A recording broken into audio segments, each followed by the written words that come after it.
Don't mind if I do. Thank you very much for that. Hey, happy Friday, New Horizons. I suppose there isn't a one of us who hasn't been on the wrong side of fairness at one time or another.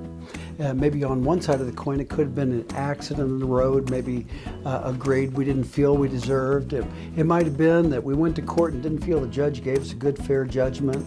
We've all felt the sting of injustice, but there's the other side of the same coin. We've all been told all of our lives that choices determine consequences, right? And one thing we know for sure, our actions give voice to our priorities. The question today is this: how does building a silly wall thousands of miles away make any difference to us today? And that's really the question Nehemiah is taking to the Jewish people in Jerusalem to task over. Your actions have consequences even from generation to generation. And Israel is feeling the painfulness of their ancestors' decisions. So what does that have to do with us today? Actions determine consequences, good and bad. So make a choice.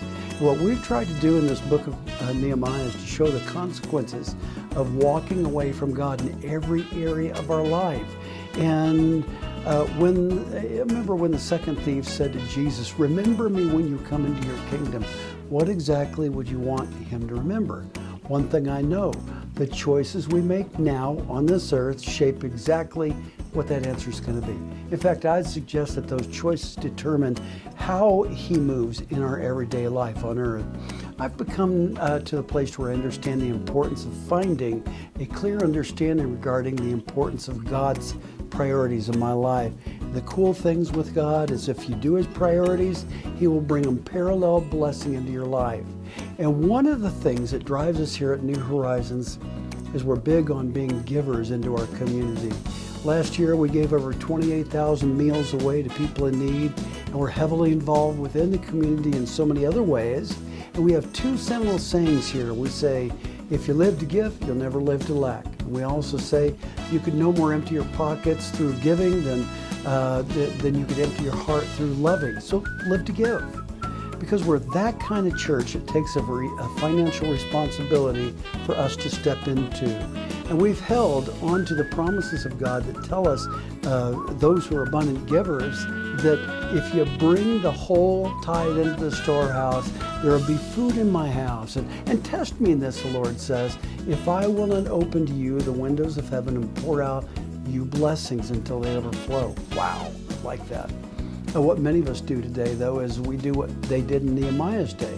We tend to say, well, I want to be selfish with my giving, then I'll get my house in order, and then I'll give a little something to God.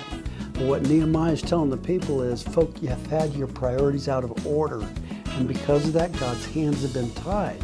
So Nehemiah tells them, only when you get your priorities in order can you make the miraculous or see the miraculous take place. And so think about helping New Horizons become that kind of church, that you can have the greatest youth programs because of our giving.